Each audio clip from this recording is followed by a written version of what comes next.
Hi and hello, heavy metal fans of Portland. I hope all is well with you wherever you are in the world today, and welcome. This is the Portland Metal Show. Please remember to like and subscribe and share with your friends. Just some general announcements before we roll this out. We have the 12th annual Goth Float Sunday, August 9th. That's going to be from Barton to Carver, and I believe they set out at 10:30 in the morning. So you're going to want to arrive early to beat the traffic and the parking to make sure that you get a spot in with the rest of the group.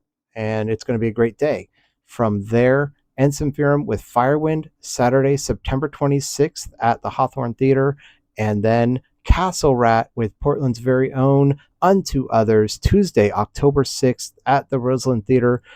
I and my co-host Danny have tickets to that show along with other friends of ours. So if you would like to join the party and hopefully meet us there, we could all hang out and have a great time together. We're also looking forward to Necrogoblicon, but I haven't secured my tickets yet, so that's yet to be assured. With that, to the right of me, I have Ben House, Portland, Oregon's very own comic book artist and writer. He has done cover art for several bands. Cyclops, most recently, released an album, Melody of My Martyr. I beg your pardon, let me take that back. Bound to Burn, Melody of the Martyr. And that comes with a comic book illustrated and written by, I believe, Ben House over here to the right. And I'm very interested in learning more about his work, how he got started, and his history with heavy metal here in Portland, Oregon. So let's get into it. Ben, please introduce yourself to the audience. Hey, my name's Ben House. Born here. I was born in LeGrand, but I was, grew up here in Portland. One of the few these days that you find that actually, started here. And yeah, I've been playing music in this town and doing art and since, shit, man, since I was like a teenager. So. I when I was researching a little bit about you, it said that you had gone to Rhode Island School of Design, and I'm curious to know if you had to travel for that. Oh yes, I did. I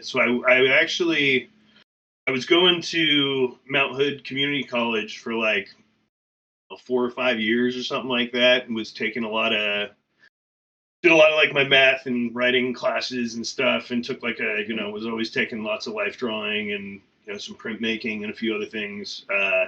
And then I transferred in 2004 as like a sophomore to Rhode Island, and so yeah, I lived there for three 3 years.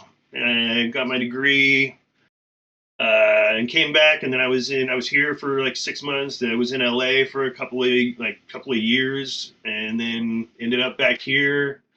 I was doing some work for the old, I don't know if you remember that snowboard company Grenade, I'm but not familiar, no.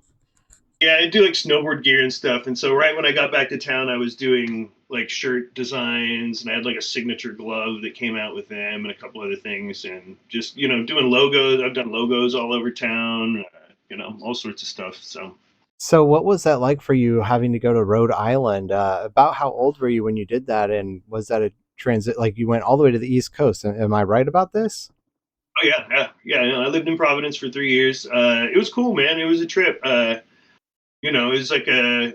I mean, I needed a change of pace at the time, and I kind of felt like my art was sort of stagnating. So that was part of the onus behind me deciding to go to Rhode Island. And when I went and checked it out first, and I also really liked it a lot. And just it being that far away, it felt like a good way to just completely immerse myself in something different. So. Yeah, I am interested in knowing when you were young.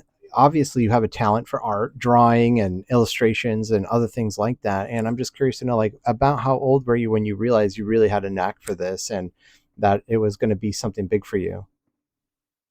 I don't know if it was really like knowing I had a knack for it, but it was more just like a compulsion. Like I just wanted to do it all the time. Hmm. And like I would get I don't know if you remember those Ranger Rick nature magazines. I actually used to subscribe to those, man. Oh, my Yeah, grandmother used to give them to me when I was a kid. Absolutely, am yeah. I familiar with that? When I was a kid, I had a subscription to Ranger Rick and Zoo Books, and I was super into like dinosaurs and stuff, and just anything cool and weird. And so I started out drawing a lot out of the nature magazines and stuff. And I mean, I never really thought about it being like, I just knew it was something that I always wanted to do.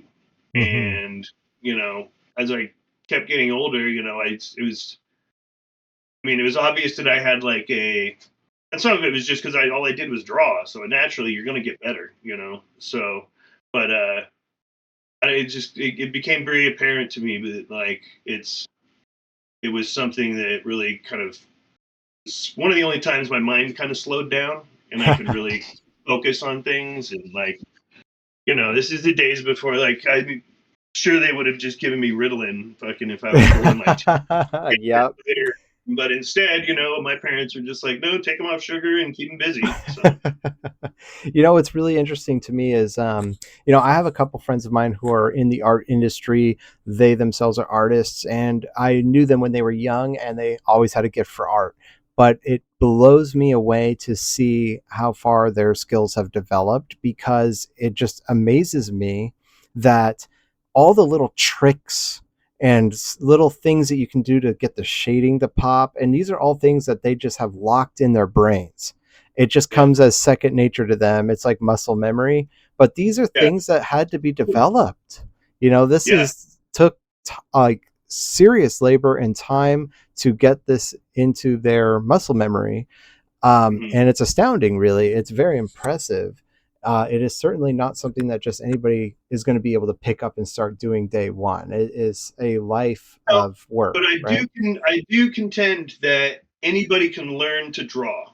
Now, like, you may not pick it up as quickly, and you may not, and it depends also on what you're trying to draw too. There's some people who, you know, when I see like there are people who are obviously not like, and haven't been to art school and stuff, that are awesome artists and great at drawing and stuff. And it's I was trying to tell a buddy of mine this a while back. I was like, like, if I spent all the time that I've spent drawing learning Spanish or something, I'd be great at Spanish. But instead, Mm-hmm. I've taught myself to draw, and I've been, and I really, that's the part I really enjoy too. A lot of people end up, enjoying the painting side or getting into color, or there's so many different facets of art. But for me, I've always come back to drawing.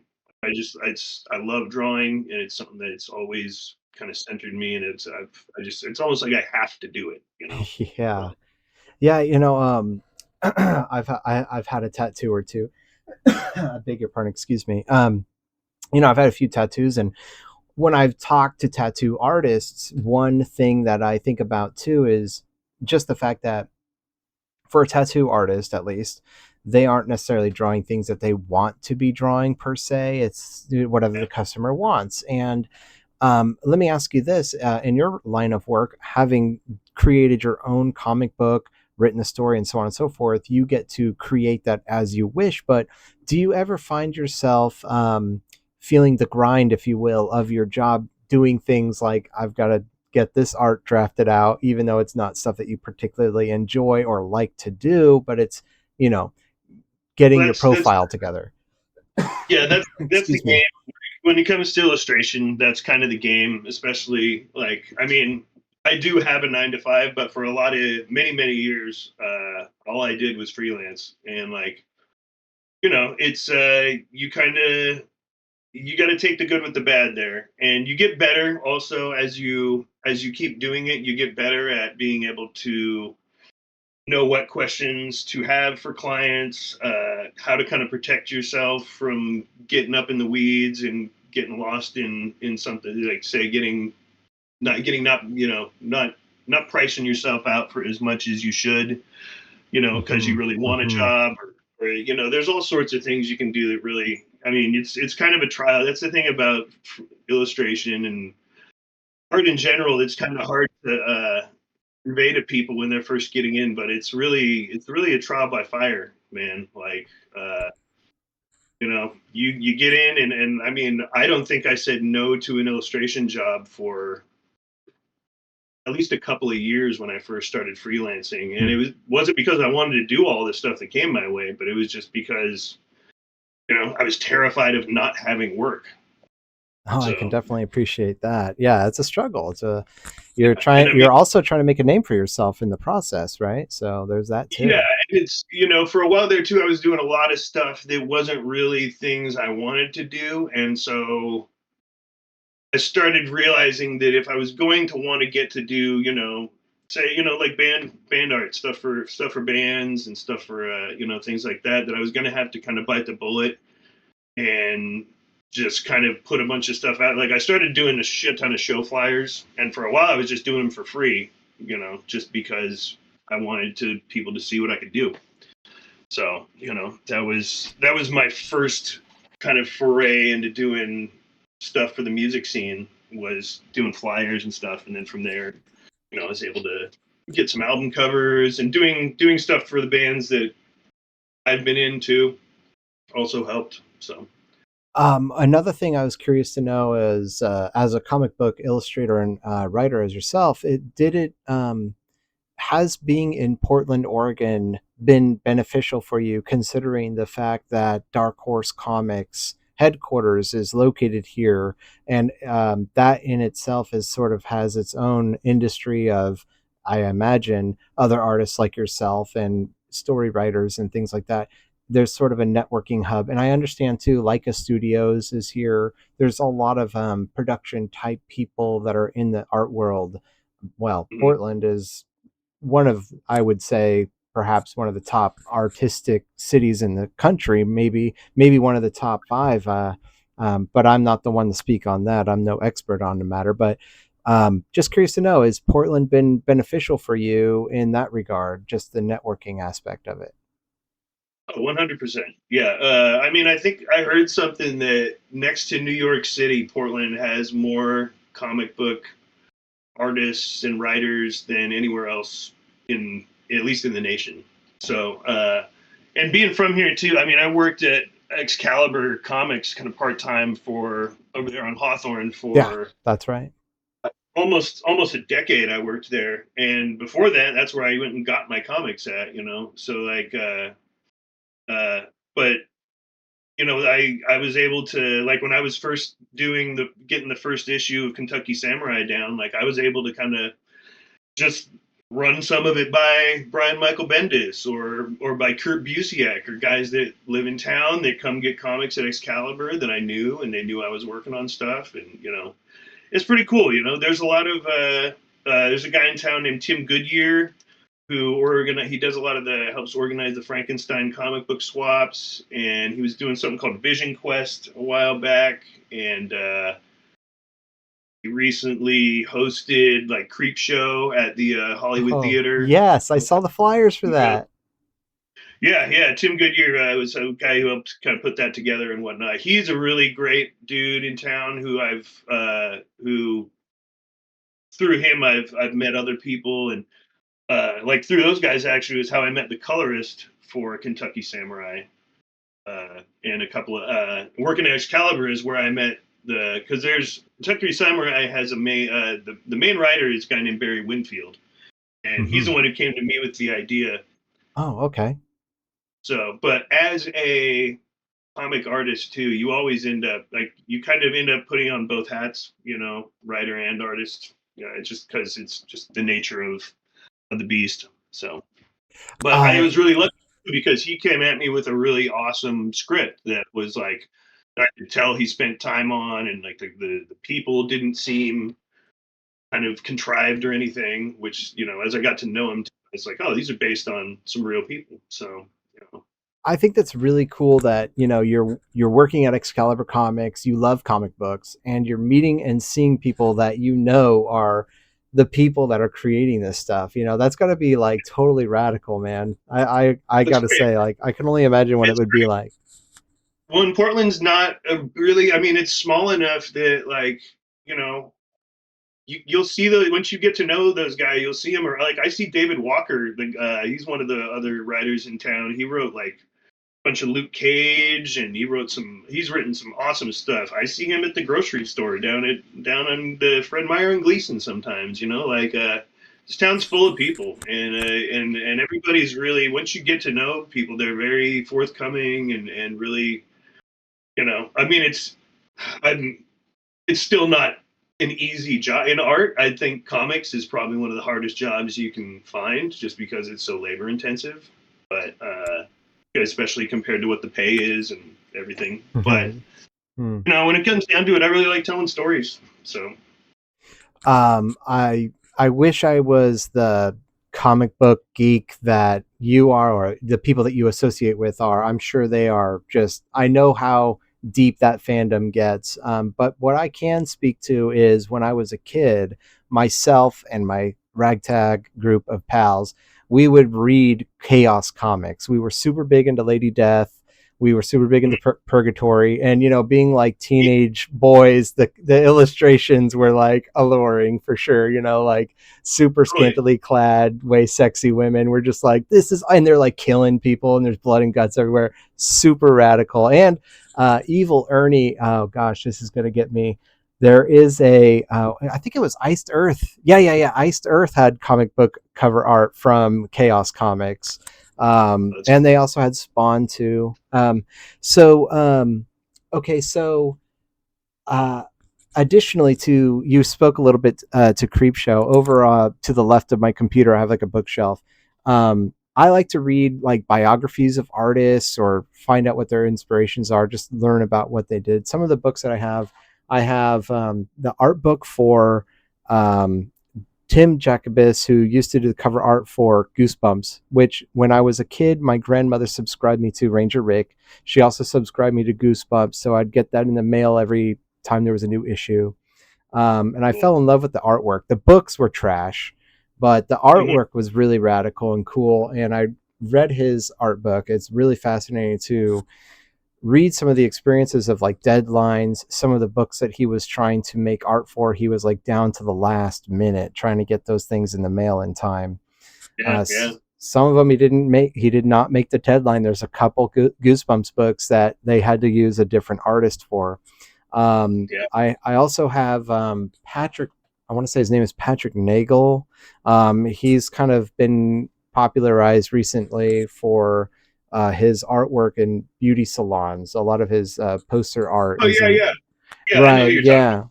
Yeah, he's got this really cool sort of like 80s aesthetic to his look.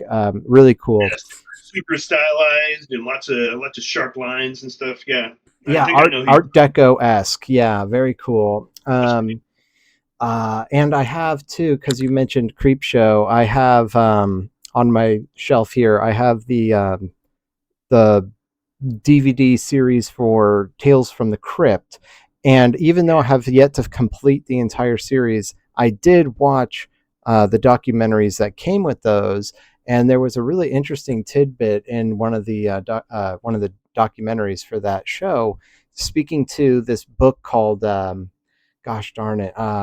I can't remember the author's name, but the book was called Seduction of the Innocent, which was this Yeah. argument that made that like kids can't be reading this violent, gory comic book art and it's influencing That them. was So, I know exactly what you're talking about. That was during when they introduced the comics code and all oh, that. And there you go. That's right. That's right. yeah, no, yeah, that's the comic scare. These dirty, these weird funny books are gonna corrupt your children, turn them into fucking weirdos. Like Dude, it's the same man, like argument done again and again, man. It's like the heavy metal had the same thing going with it. yeah, it's so funny the parallels there and how they kind of attract a lot of the overlapping crowds. Oh It's man, it's funny. Like I love those old horror comics, and I remember first getting my hands on those as a kid, and like being like, "Whoa!" Like, dude, all like. I mean, I don't know what it is about like ironic punishments and like people getting revenge in like a way that fits their. I love that stuff, dude. Like, I'm cosmic such a justice. Yeah, so man. yeah, right. Like it's just like the God. There's a great story Bernie Wrightson did about this like guy who's like just eating frog legs, like it's his like favorite thing to eat, and then like all of a sudden all these frogs come in like little wheelchair things and fucking attack him. It was fucking rad, dude. It was so cool. That's super cool. Yeah, I love. I'm right there with you. I've been a fan of stories like that for some time. Like it started for me with the Twilight Zone. I have the passion for that show. I have like read so I much love that. into Rod Serling and into the production for that show. Just such a rad show. Oh, Um, it's amazing. and so I guess the next thing I was going to ask you is for you, heavy metal. When did you first get introduced to heavy metal, and when did it start shaping you as a person in terms of it like influencing your artwork and things like that? Like when did you really like start getting invested with heavy metal? I think I've always. It probably started. It was probably a mix of MTV as a kid, like getting to go over to. There was a one house I would go to after school before my parents would pick me up, and they would always have MTV on because they had like teenage kids, and so I would always get to watch whatever video was on there. I think that was right around the time when like Skid Row and Guns N' Roses were dominating, and but one of my first tapes that I ever, my first three tapes that were given to me were it was Judas Priest, Defenders of the Faith, uh, Appetite for Destruction, and Beastie Boys' License to Ill. And like those, I mean, I can kind of trace everything back to those, man. But like the metal always grabbed me. The second I heard it, I was just like, I want that. I want that. That makes me there. That's talking to something inside of me, and Mm-hmm. it's always been a huge part of me. I've always, I mean, I listen to a lot of music, lots of different genres and stuff, but I like metal is always like, you know, I always come back to metal, it's always there for me. It never disappoints. It's always waiting for me and it just, does what I need it to do. Always has. Yeah, I was gonna say that with not only that, but it's just like it works so well with the other things that I personally, so speaking for myself here, that like I also have a passion for. Like I really love horror movies. I've loved them since I Yeah, was young. And also kind of touching on a little bit of that like Seduction of the Innocent book that we were speaking about earlier. Part of the allure of those things for me when I was a kid was the taboo aspect of it. I wasn't supposed to be watching horror movies when I was that little, but I snuck them yeah, totally. anyway. And Yeah, I know a lot of the music. I had changed families through my youth, and some of the families that I had stayed with were very strict about music and things that would have a bad influence on me. So like having music thrown away or video games that were too violent, couldn't touch those. But there was definitely a sort of like sneak this in when I could get it, and it was fun, a little rebellious, some danger to it. And the music, I feel like the music was awesome. So there's that too. yeah. But also, there was for me this like really cool sort of, I guess I could just say it had a rebellious touch to it. And I've 100%. always been drawn into that. Yeah, I've always I've never done well with authority figures. That's always been a thing for me. Like I always have been like even as a kid, I was always kind of pushing the envelope and seeing how far I could take things. And when you're a kid, sometimes too, you're just like pissed off for no reason. Like Mm-hmm. you're just angry at the fucking world sometimes. And there was metal. I mean, God, man, there was one couple of years there where like I listened to nothing but Megadeth, man. Just Megadeth all day, every fucking day, man. Every fucking record too. And like metal just it's always spoke to me, man. It's always I got like my parents were never like they didn't give a shit like if they would rent me whatever I wanted to as far as movies. They let me buy whatever music I wanted to. They would listen to it as well, but Mm-hmm. like for the most part they trusted that I was, gonna know what right and wrong was. And honestly, like I loved metal too because it's so different from what they listen to. Like my parents listened to like I grew up listening to like shit tons of like Gordon Lightfoot and Jim Croce and like I like all that stuff. I love the Doors. The Doors are great, but a lot of the stuff that I was raised on was very in almost more of like a folk vein, or kind of singer songwriter stuff, and like uh, I wanted something different for myself, when especially when you're young, you're like I wanted energy, man. I wanted, man, when I found it was when I found metal and then I found punk rock and like it all I mean, just thrash metal finally, like that was what really did it for me, man, because it had the speed of the punk, but it had the aggression. It was just I mean, it was everything, man. Like that stuff probably, I mean, I don't know what I would have done without metal, Like that's, music just by itself is like such an essential part of my life. One thing that I think about sometimes is how easily I could have fallen into the punk rock strain of life, that lifestyle, because I also liked punk rock a lot until I found heavy metal, and that just took over for me. But part of the reason why, and this is what I've at least told my friends, is that like the reason why I never got super into punk rock was I found it to have a little too many rules, and heavy metal was more just like, it could be anything you want it to be. It's just like there's nothing wrong with just liking to listen to like a dude shred on a guitar and just some heavy music and just bang your head to that. Like it could be as simple as that, and that's it. Yeah, And those kids who are bringing up fucking like rules of punk rock, that shit's bullshit, man. That shit, that's the most punk rock fucking thing I've ever heard in my fucking life. So like, it's for people bring that shit, I'm like, fuck that, dude. it's just So that, as much, and I totally agree with you, it's just that it comes up time and time again. It is a it's, serious issue it's in that for in that me, like culture.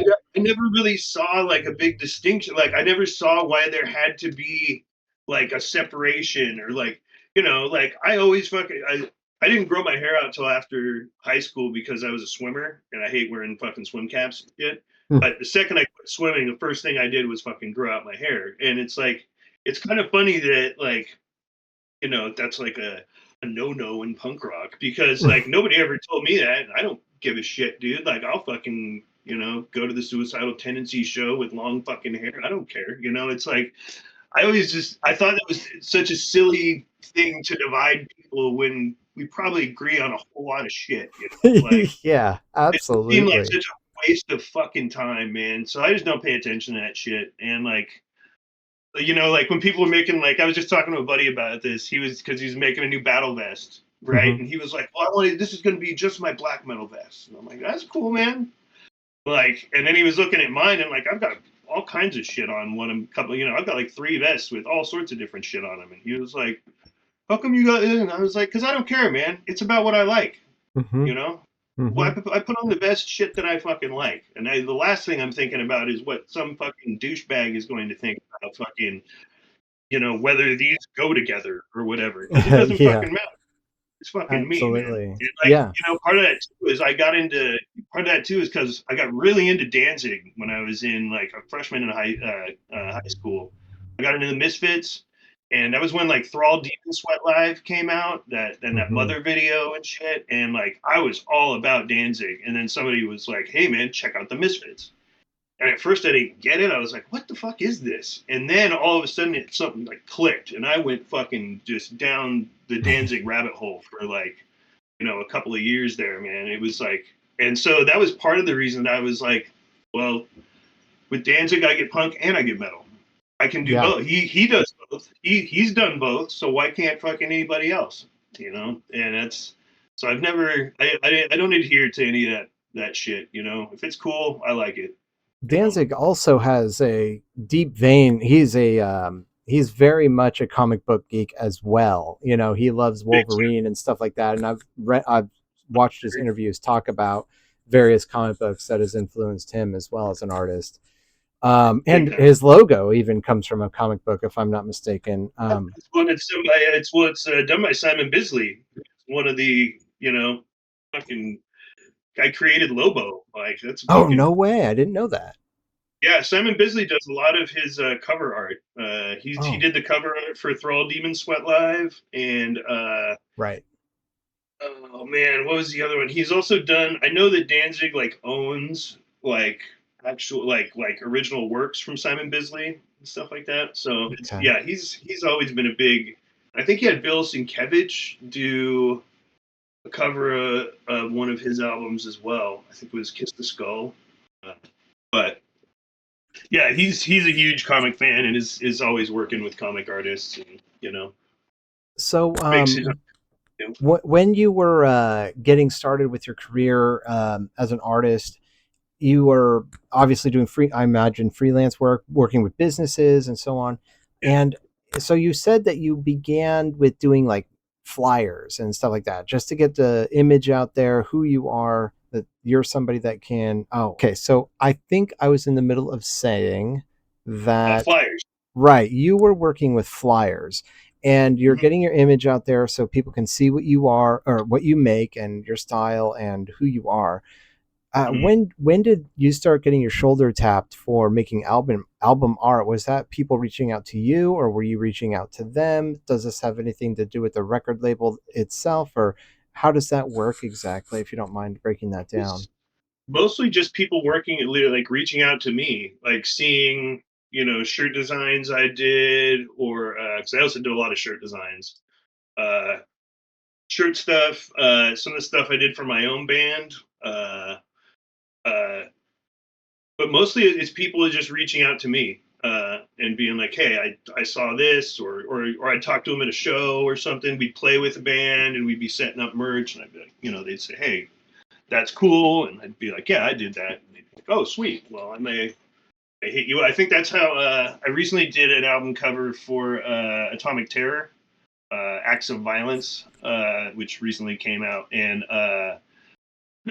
they hit me up after we played a show with them, and they had seen just some of my art, and they saw some of the stuff I had done, and I think I did an art for a single there, no, two singles, and then or an EP, a single, and then their full length was what I did. So yeah, most of the time it's just it's people reaching out to me. If they see something they like, know they say, "Hey, I really like your style," and here we go. Did you have any comic books or any specific artist or stories that you fell in love with when you were young that you feel influenced your art today? I would like to Oh, know. oh man, so much stuff, so much stuff. I was a huge X-Men fan. When I was a kid, when I was really first got into comics. Well, first it was the Micronauts. I don't know if you know who the Micronauts I are. It's kind don't. of it's a more obscure, like late '70s and early '80s Marvel comic. It's one of my favorite. I love it. I have all of them. And then I got really into the X-Men.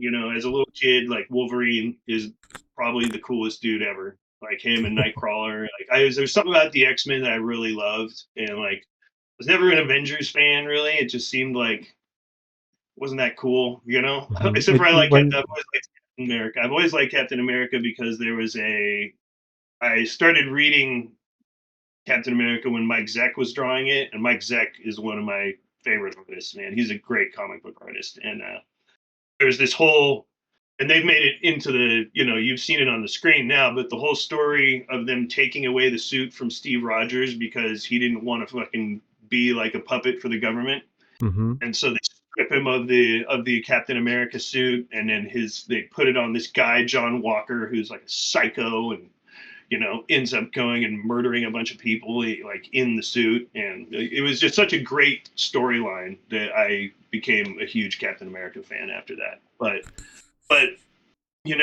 X-Men was the one that really really prevailed for a long time with me as a kid, and then I was also I was 12 or 13 right when the Image comic boom happened when Spawn and Spawn came out, and Youngblood, and Wildcats, and like that totally blew the doors on the industry. That was such a crazy time in comics to be a kid through all that was like just there's so much great art. Jim Lee is still one of my favorites. You know, And then as I got, a little bit older, I started getting into the more like Bernie Wrightson and some of the guys that were real, like the real pioneers and stuff. And uh, those were the some of the early ones that really spoke to me. That really got me on the path of wanting to draw comics. And I love Spider-Man too. I've always been a Spider-Man guy. It's really hard not to like Spider-Man. He is Get like, older, I like him more as I get older because I start to realize how like it's much more like true to life. Like Peter Parker gets shit on for doing the right thing all the time. You know what I mean? mhm. Like any other sane person would have just like given up and been like, "What the fuck am I doing? Like this is." But he keeps going, and I can just as I get older, I can relate to the struggles of Peter Parker much more than I did as a kid. One thing, when I was young, my brother was super into comic books. And he had a treasure trove of these comics. He used to swear I was forbidden to touch because he Hmm. had to keep them in mint condition. And so sadly, when we were older, we discovered that everything he thought was going to be worth something was just pennies and not worth anything. He had like in the 90s, they had this issue of the death of Superman. There's Oh yeah, this image of him.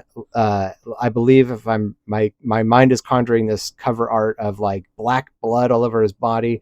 Lois Lane is carrying him in his. this Yes, one right here. that is one of them. Yeah, that's correct. That's This is definitely the one of them. collected one. Yeah, there's that picture at the end where she's like, yeah, Yes, this one right that's here. it. Yes, totally, dude. Like that is so it, man. Yeah, no, And I mean they sold so many of those freaking comics. my brother, even, he even snatched it today, up. those are worth like probably like $20 in the bag for $20. Yeah, Just because he that was the '90s, though, man. Like that's what I'm saying. It was such a crazy time in the '90s. They were like people were printing so many comics. Like it was crazy how big the print runs were. If you look at it, especially compared to like now, it's like fractions of that, man. But it was, I mean, some of these guys were like fucking rock stars, man. Like Rob Liefeld and Todd McFarlane and Jim Lee. Like these guys were like, I mean, just badasses, and you see them now still. I mean, Spawn was a huge thing. McFarlane went on to do all sorts. He has the toy lines now. He does all that. when it comes to Spawn, I'm curious to know. I'll just ask you. I assume that you're pretty knowledgeable about this. Sounds like you are. And I noticed that when I was a kid, I could open up any Marvel comic, I could open up any DC comic, and I would get a generic like comic book look to it. But the Image comics, specifically with Spawn, every page was glossy. The artwork was really detailed, and it was Yeah, just seemingly a way better product than what I would normally pick up off the rack from the store. And yeah. I'm wondering, what was it about Image that set them apart aside from the storytelling, but art wise? Like, was that part of the strategy for McFarlane when he got into that, Oh yeah, was I to think make it those. Well, such a. they've said in a lot of interviews. I mean, they realized that. I mean, Marvel was making a lot of money off of them. Like those guys were the hot new artists, and they were selling. I mean, McFarlane run on Spider-Man was one of the more iconic. I mean, it's one of the more iconic runs of all time. I mean, it was, and at the time, no one had seen like that weird. He had such a weird drawing style. It was almost like the people didn't have any bones or something. Like it was strange. And Jim Lee and all those guys were just so far and above everybody art wise. Like just the stuff just popped at you. And I think they realized how much Marvel was making off them, and they were creating all these characters, and they weren't getting anything for it. And I mean, Rob Liefeld. I mean, it wasn't for a while that he started really making money off Deadpool. I think Hmm. so. But I mean, these guys were rock stars, and they wanted to own their creations, so they went to Image, and they also, being young and not being the older guys, they weren't like bound kind of by like this is how we do comics stuff you do with it. Like they were ready to like embrace, digital coloring and all sorts of, they got like you were saying, they got better paper than what Marvel and DC were printing on. They made their books looked like like shiny new toys, like you'd Mhm. open them up and they would just pop, And I mean, eventually some of those guys, it was pretty obvious that they couldn't keep up with some of the schedules that, with all the book, Mm. you're trying to do 2 or 3 books at a time monthly. Like that's insane. Mm. That's almost impossible. Like, I mean, just to put Kentucky Samurai out by myself, me and Barry doing it, and Morgan doing the colors, it still took us like a couple of years to get that one issue done. I mean, this last thing I did with Cyclops, that was turned out to be ended up being a 41-page comic, and that took probably the better part of a couple of years to get that one done. I mean, with like a monthly comic that Marvel or DC has or something, they've got like a small army of people working on that stuff. So, So but here's a that's the here. is you make your name at Marvel or DC drawing. You become a new hot artist, and then you go and work at Image, and you get to create something that you get to own. If that's the kind of the dream. So I can say that from what I've listened to from Elvira or Cassandra Peterson and um, Paul Rubin, Pee Wee Herman, yeah, they both own their characters, and so that means that Hollywood doesn't get to license it out wherever they want or do whatever they want. They can't throw it in the mud or do anything they want or replace the yeah. actor or actress.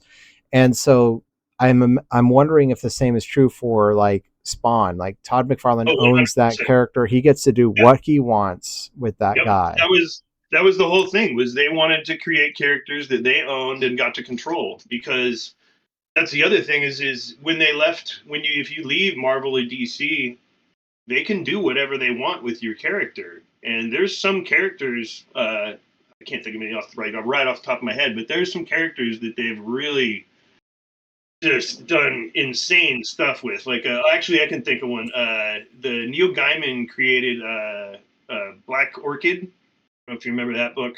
It was a I great little don't. DC book for Vertigo. And they took what was a really cool, weird, like complex character, and just like last time I saw it, it was like that's what they did with Black Orchid. Like, oh my, ugh, like I'd be pissed if I was Neil Gaiman. Like, like that kind of thing would just.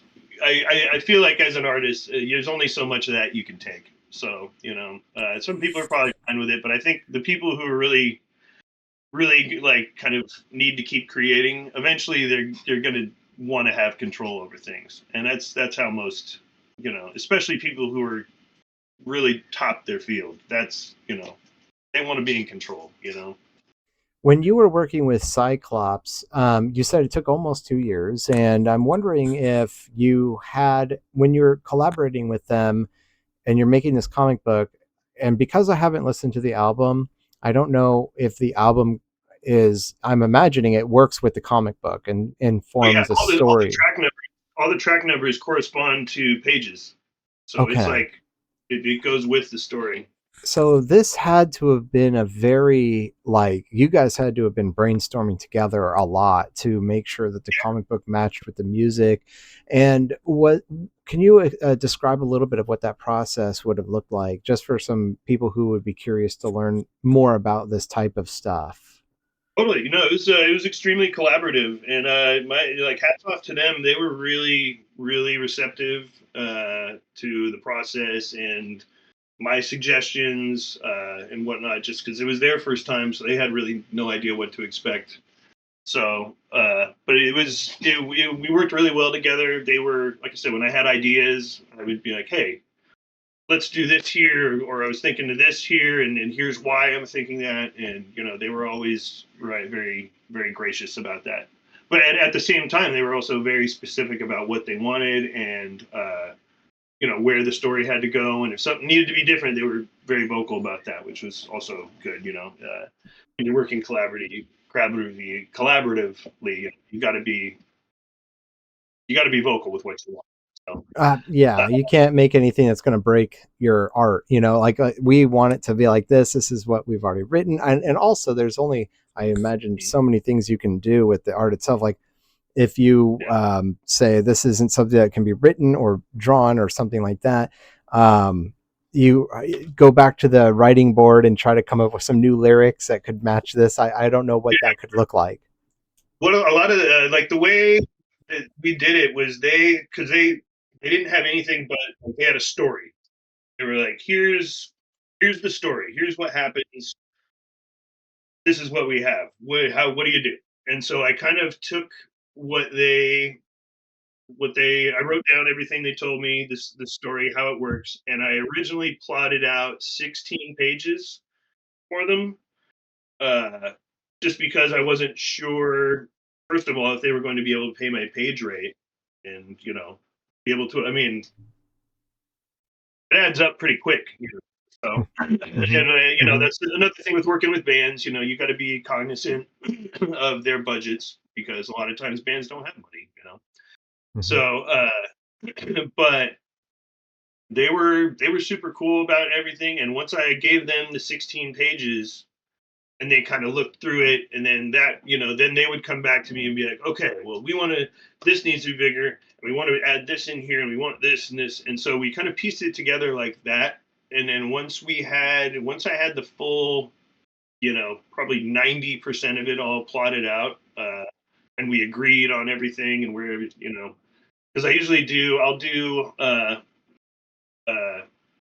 I do all the pages really small so I can kind of just see the panel layout and everything, and make sure everything's working together and all that. And we just kind of went from there piece by piece, and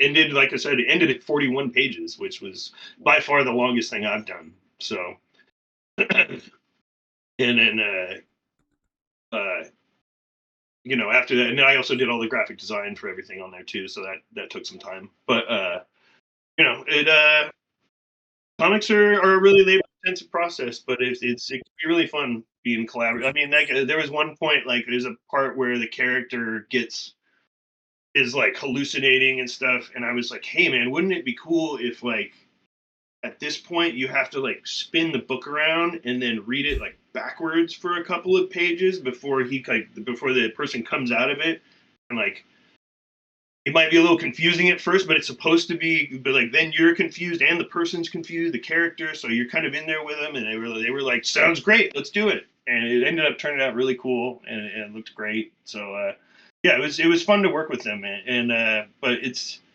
comics are a, like I said, a very labor intensive, but it can be fun if working collaboratively with like that with some people.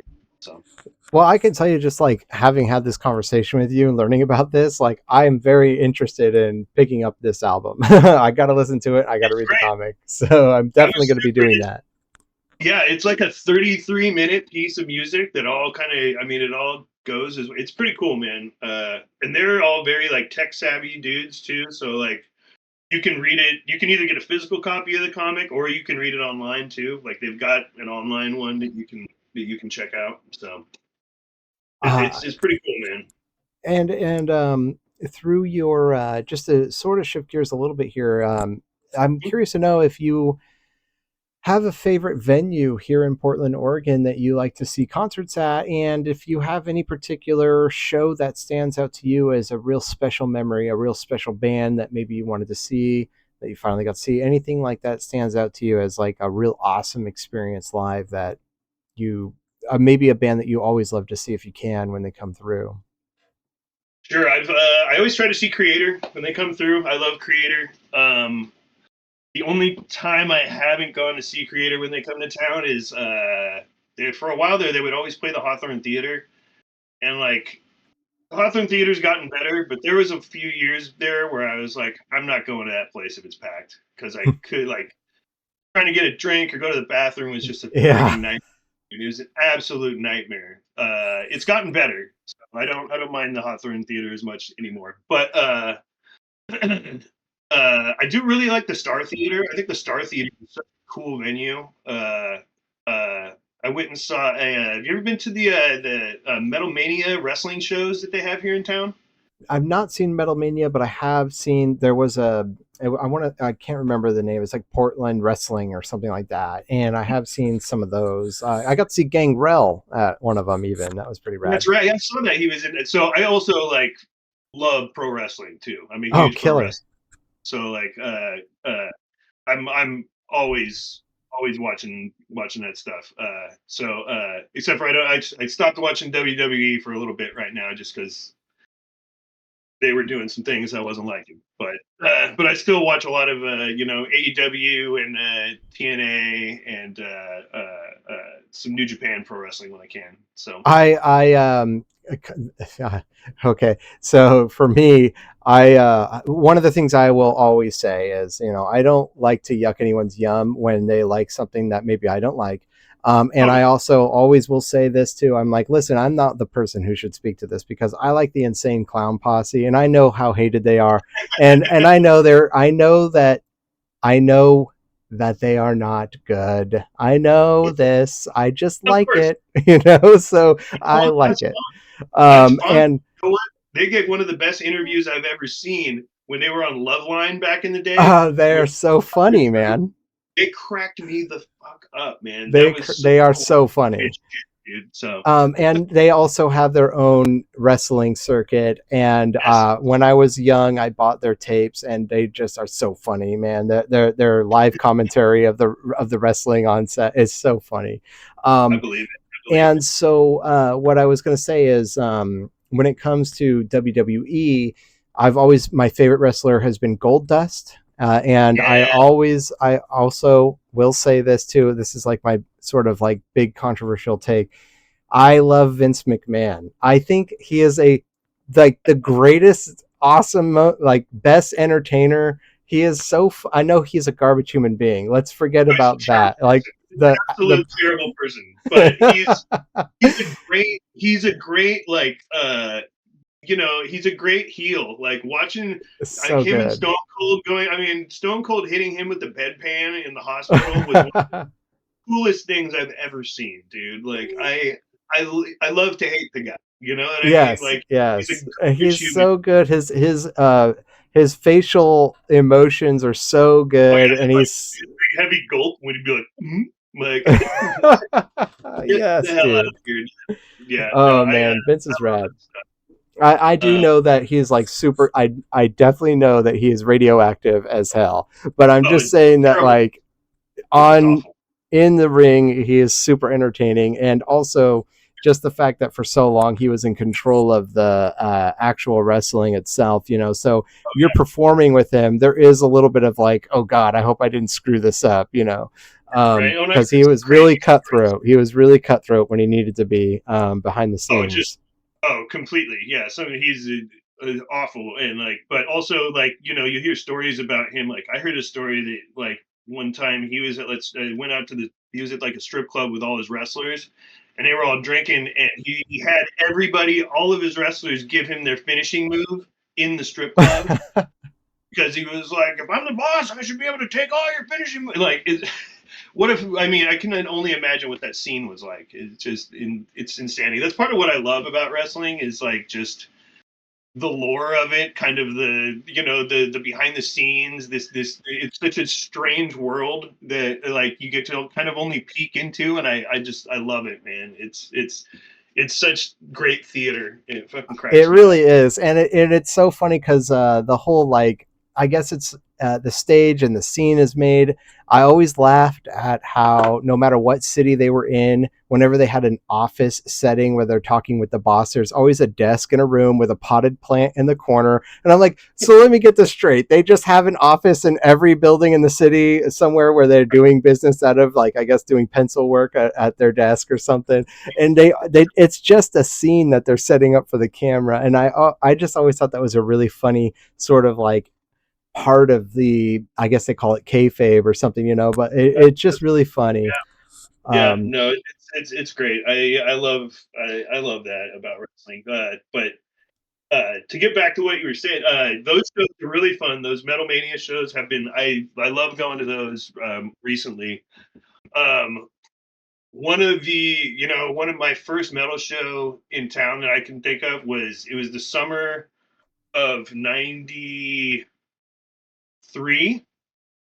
and I went to the Roseland and I saw Sepultura on the Chaos AD tour, and Wow. Fear Factory and Clutch opened up for him, and it was like such a revelation. Like I'd been listening to heavy metal music, but I had never been to a real metal show. And a buddy of mine named Ruzbe, who was an amazing bass player, and just, I mean, he introduced me to tons of great metal and stuff. But he took me to. He was like, "Dude, we got to go see this show, man." And I was like, "Turo, what's this?" And like, dude, life changing, absolutely. Like, I was at the Roseland. That was the summer before I went to high school, and like, holy shit, man, that was like a very formative moment for me. That show. Seen some great Poison Idea shows around town at like the old What? Satyricon. I used to love the old Satyricon. Oh That place yeah, was great. yeah. Did I beg your pardon? But your mic shorted. Did you say Poison Idea? Yeah, I love Oh, Poison Idea. cool. Very cool. Yes, Poison Idea is rad. Yeah, that's a Portland local too. Yeah. Yeah, I they're like a punk band for metalheads. I feel like because mhm. they got solos in there. It's fucking hardcore. It's got that almost thrashy speed, but that shit is punk rock as fuck, man. I love it, man. Poison Idea is one of my favorite bands of all time. Yeah, I can say that I met the bassist. I forgive me for not remember his name, but I did. I recognized him from the band at a bus stop, and I was able to chat with him briefly before he got on the bus. And I was like, "Dude, you're the guy from Poison Idea. This is so weird that I'm seeing you here." So that was Yeah, a neat Chris. experience. I think his name's Chris, if I remember correctly. I know he's got He, an he was a he was a ACDC bigger tattoo. guy, a little bit of a bigger guy, and I had just coincidentally bought one of their albums and had looked at the pictures of the band, and so I knew like what he looked like, and I knew too that he was from Portland, Oregon. So I was happy to share that with my brother, who actually was the guy who introduced me to Poison Idea. So I was like, I saw him anyway. Yeah, Pretty I cool. used to see Jerry. Used to see Jerry A at the bus stop and shit all around Southeast and shit. I got to meet Pig Champion before he passed away, which was pretty cool. I met him at a it was a show at the Ash Street where where Poison Idea was playing with the Dirty Lowdowns and somebody else, and it was Halloween, Oh, nice, and very cool. Pig Champion was outside, and I had like zombie makeup and shit on to go to this show. And I was going solo by myself, and Pig Champion was outside, and he was talking to one of the dudes from Defiance, and he was like, "Got any drugs?" And I was just like, and I said something like, "I got some weed," and he just was like, he goes, "No, man, I said drugs." I will say Correct. anybody a lot of people have this thing about not going to shows by yourself, and I've been to a lot of shows by myself and have Yeah, I had loved some it. of the greatest experiences of my life going to shows by myself. Some of my best friends I've met by meeting them at shows and getting to know them and like having a good night and being like, man, this was cool, we got to do it again sometime, and then next thing you know we're like best of friends.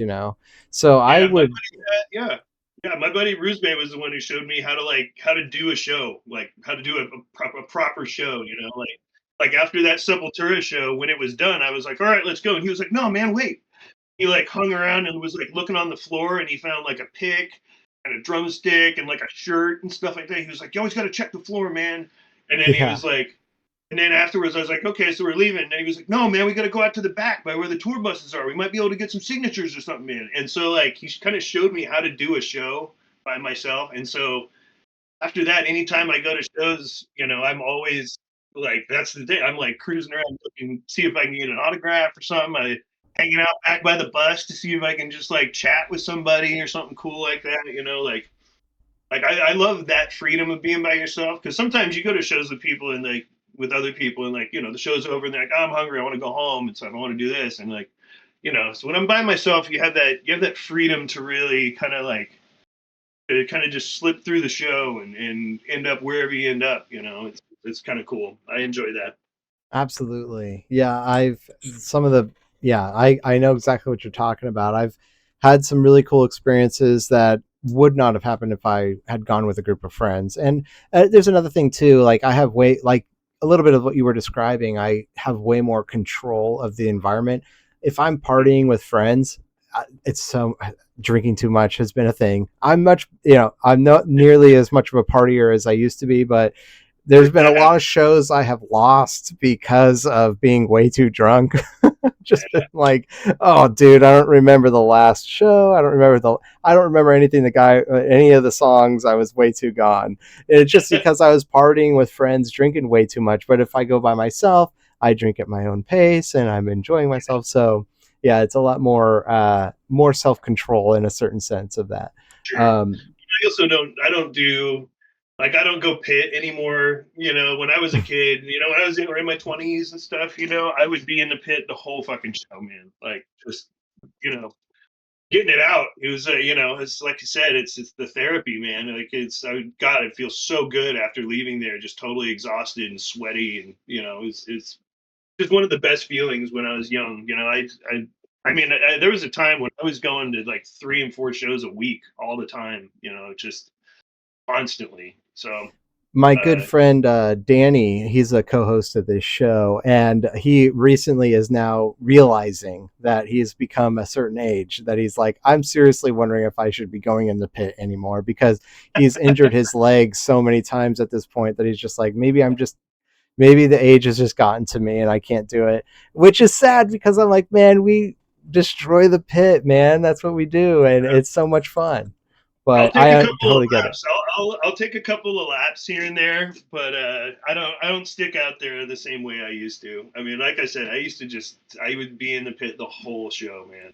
I I You know, also know my buddy Danny. He's the type of guy who, he will say he's not going to do it. It's probably not the smart idea, and then he'll get a wild look in his eye, and he'll be like, "Hey, hey, hey, the hey, I'm right doing song comes on, it." hear the right song, and the beats it, and you're like, oh shit, here I go, dude. Exactly. See you in a couple minutes. Yeah. Oh No, man. I Well, think listen, I want to say it's been a real pleasure talking to you. I would like to know. I will definitely, personally, I'm going to be buying the Cyclops album and reading the comic book. yeah, yeah, I I want to would know, recommend. will you be? Is there anything in the works with you at the moment that people can look forward to? Maybe that you're working with any other bands, maybe, or something. I don't know exactly how that works. If you're not allowed to talk about certain things, I don't know, but. So with Skulldozer, my band, we've got a couple of shows coming up because we just put out an album. When did we put that out? Was that last year? We just put that out last year.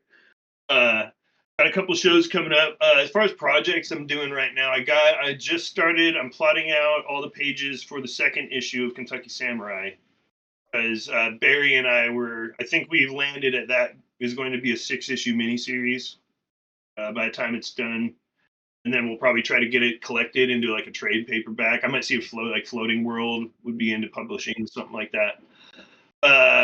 So I'm working on that.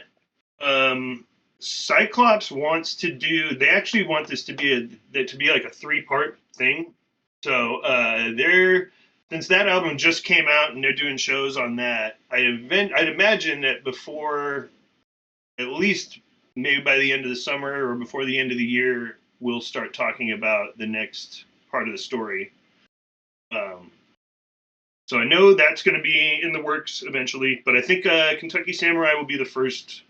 That's going to hopefully I'll have that done first, and then I'm also I want to do. There's a short story that I'd like to do. I was reading these like a couple of like really these short Western stories, and a couple of them I thought would make a really good like I don't know like an eight page comic or something or like a 10 page. So that's going to be kind of like my side thing I'm doing by myself that I'd like to put out. But those are that's the stuff I got in the hopper at the moment. A couple sketches. I'm always working on. I have a T Public store too, so I am always throwing design ideas on there. Anytime I have just like a stupid little idea that I think would make a cool shirt or something, I throw it up on my T Public store and do that. So I've always got ideas going, man.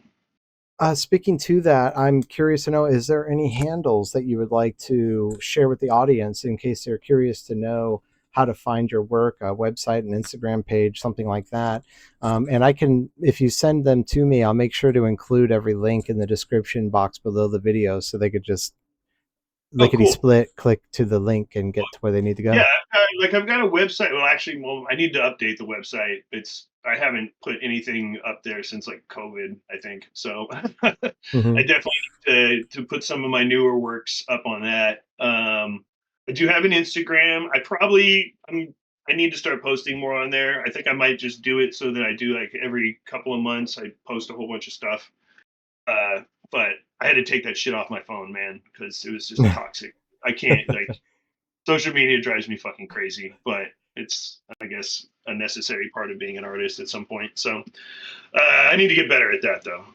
But so yeah, I've got an Instagram handle. I've got the benhouseillustration.com is one of my website, and then on TeePublic and on Redbubble, Ben House is just my designer name, and you can usually find my stuff there. So I've got a bunch of art up on both those spaces too.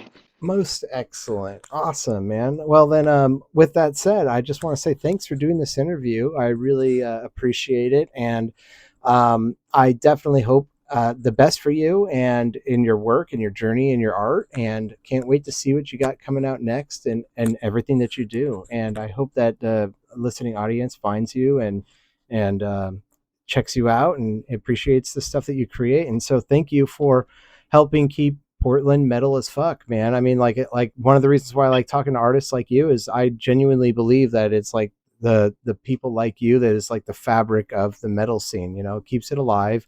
It keeps people going That's to what does shows.